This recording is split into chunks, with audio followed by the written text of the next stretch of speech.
Hey everybody, welcome to Jets Post-Game Overtime, an exclusive live stream on SNY.TV. Our guys will hand out their full report cards from the game and much more. Jets beating the Browns 31-28. They moved to 3-5 on the year. Jonas Schwartz alongside Ray Lucas, the coach Mike Westhoff, Chad Cascadden. Let's start with the offense. Ray, what are you giving them? Tale of two halves for me. I'm going to give them a flat-out C. It was an F, 100% before this second half started. When you go to have 24 passing yards in the first half, 3 of 12, Ryan Fitzpatrick was 2 of 7 on third down, but the tale of the two halves, 5 of 8 on third down. Fitzpatrick throws for almost over 200 yards in the second half. They got Brandon Marshall back involved, but Coach, for a while there, I was actually in my seat thinking of Bryce Petty. I agree with you. I was. C for me. I felt the same way. I gave them a B, and I felt the same way in the first half. And if they had made a quarterback change, I don't think it was the right thing to do, but I wouldn't have protested. I wouldn't have felt terrible about it. I liked some of the adjustments they made, but it wasn't that big, gigantic adjustments. No. They threw the ball where Ryan can throw it. They took advantage of the weaknesses of the defense, and they let the guys run the ball at their very weak Brown perimeter. Chad? Yeah, I started off with an F, and then eventually in the second half they got better, so I gave him a B-.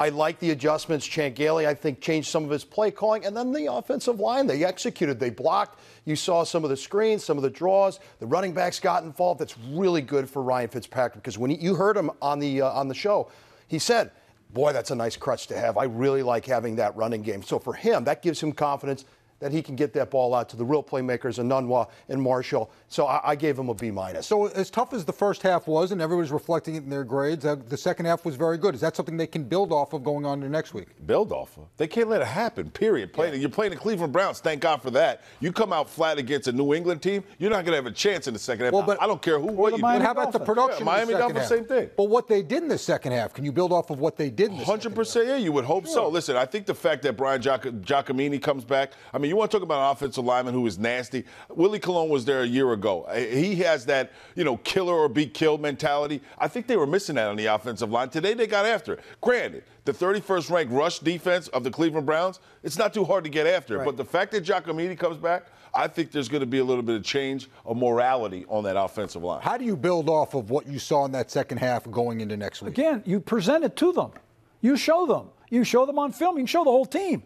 This is who we can be. Who do you want to be? And this is what it takes. And I like getting Giacomini back also, because that gives them that little bit of ingredients. I was out there last week, a week before that, and I was in the locker room. He's a monster.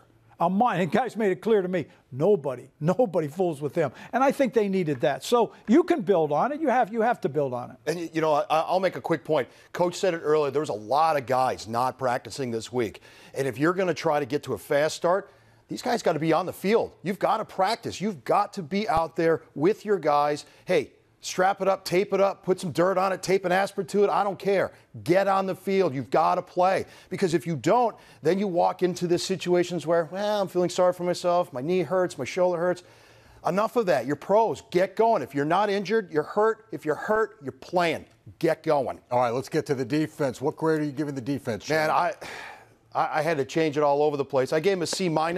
I thought the first half was just the worst. It was an F. To me, it was an F. Then they came back, and they got a little bit better in the second half. And so I changed my grade up. And then the last drive, they almost like reverted back to what they did in the first half. So they're all over the place. They have got to figure out this front.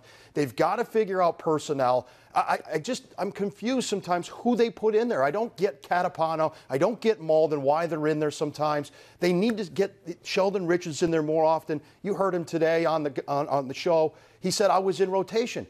Why is he in rotation? He's one of your best pass rushers. Get him on the field. So I gave him a C-. I hope that they improve next week. Mike? Good points, Chad. I agree with a lot of that. I started off the same way. I thought they were terrible. And then they came on. I was going to give them a B. And then at the end, I was really disappointed. I gave them a D. And one of the things I was most disappointed in, they had a series at the end where they punted them and got them at the 1 yard line. Everybody in football knows that the offense will come out there and hard count you because they have nothing to lose. What do the Jets do? Jump offside and immediately let the Cleveland Browns out of the hole. That's something you can't do. And then to let them go down the field the way they did and score, that's why I gave them a D. I was disappointed in how they finished. Right. Flat out D. They got to fix some stuff. Yes. 330 339 pass yards for Josh McCown. Yeah. Look like Joe. I'll say it again. 339 pass yards for Josh McCown. He looked like Joe 407 total yards. Cleveland Browns. D. And you're lucky the offense held the ball in the second half because that could have easily been, you know where I like to go. I do know where you like to go. Special teams, interesting how this works. Coach, what are you giving them? Okay, I could have easily failed them. Easily, because they had enough plays that could fail them. I gave them a D because of two things. Actually, they had about, I think it was a 47-yard punting average, which was really not too bad, although he did have a couple of punts that weren't quite as good. 27. Yeah, but he ended up with a 47, so that wasn't too bad. They did have the great play at the end with the punt that they pinned him in the hole that should have sealed the game. That should have. But too many terrible mental mistakes that have killed the Jets in field position. The running the ball out of the end zone. Really, that's the very, very poor. I gave them a D based on those two plays that they kind of bailed them out, but they could have easily failed. Chad? I ended up giving them a C. A lot of similar points. I gave them a C. I didn't get a chance to change my grade toward the end. All right, give them whatever you want. It just seemed to me that there were some situations where they weren't sure. Coming out of the end zone, do I come out? Do I not come out? Look, if you're coming out of the end zone, your hair better be on fire. You better hit that hole. And then we watched the punt running sideways. Don't run sideways. Plant your foot in the ground, get up the field, give me 8 yards. I'm good. Didn't see that. And the punting, Lack Evers has got to wear gloves, Coach. Because this is the second week in a row. He almost dropped the ball again this week. He almost got one blocked at the end. He almost got one blocked. He's slow getting it off. And so that's a good point. I only gave him a C. It probably could have been worse. Ray, what are you giving the special teams? Okay, absolutely F. There's nothing good that came out of it. The punter again, sure hands. Listen, this is a facet of the game that can actually win you games. Right now, the Jets' special teams is awful. They get an F. There's no excuse for it. All right, let's get to coaching. Coach, what are you giving the coaching staff? I'll tell you what. I gave them a B+, and I'll tell you why I did this. You can't go play for them. You can't practice for them. Dan Marino had a sign in his locker his whole career that I'm going to play every play and practice every day. That sign never came out of his locker, and trust me, in all the years I was with him, he almost never did he miss. Now, sometimes you're not going full speed, I understand. Though that part, I think the coaches they started off in the hole. But yet they made some adjustments, and I think Todd went in at halftime, and he read them a little bit of a riot act and said, this is not acceptable. And therefore, I'm going to give him a very positive grade for doing that. I think they deserve a B+. Right. I was F in the first half just because of the way that the Jets came out. I didn't think they were ready or prepared in any way, shape, or form. And that, to me, is coaching staff. But in the second half, for them to come out and display. And the other fact, I give him a C+ because – you know what? Todd Bowles went in at halftime and he did exactly what he was supposed to do. He started pointing fingers out. Who's going to step up? Which one of you guys? Because what we're doing now is not going to work. I think that had a lot to do with the second half performance, so I gave him a C+ from an F to a C+. Chad.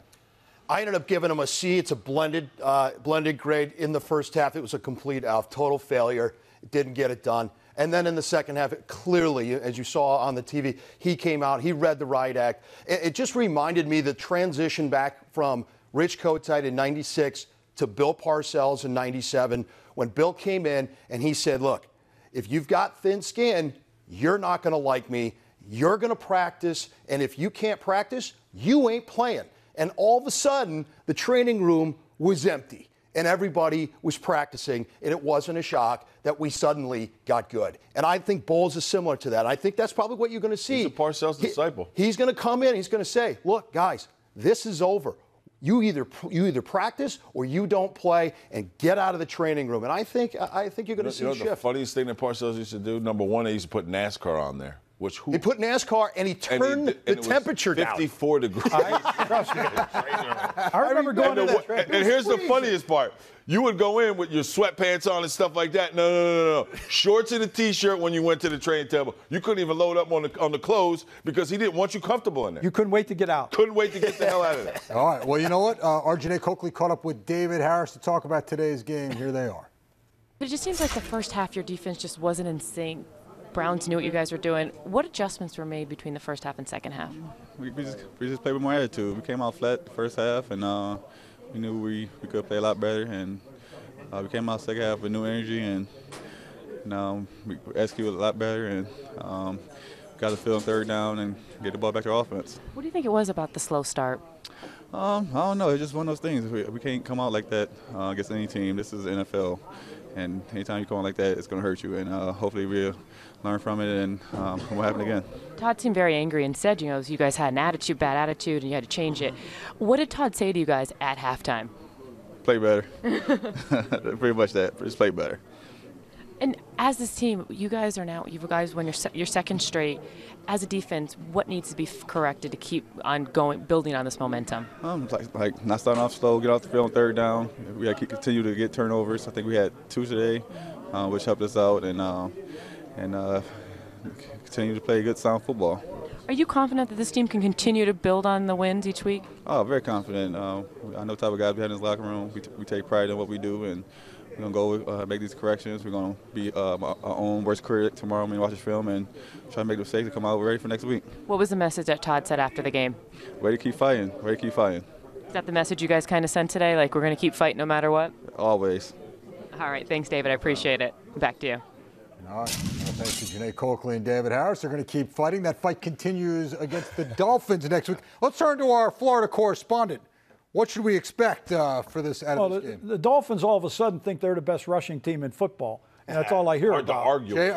That's all they're talking about. Yes. Everything I turn on, how they're running the ball, they've turned it all around. To me, if I would, they haven't seen this front seven. They caught Pittsburgh in a hot day. The Pittsburgh Steelers were throwing up on the field. They weren't ready to play.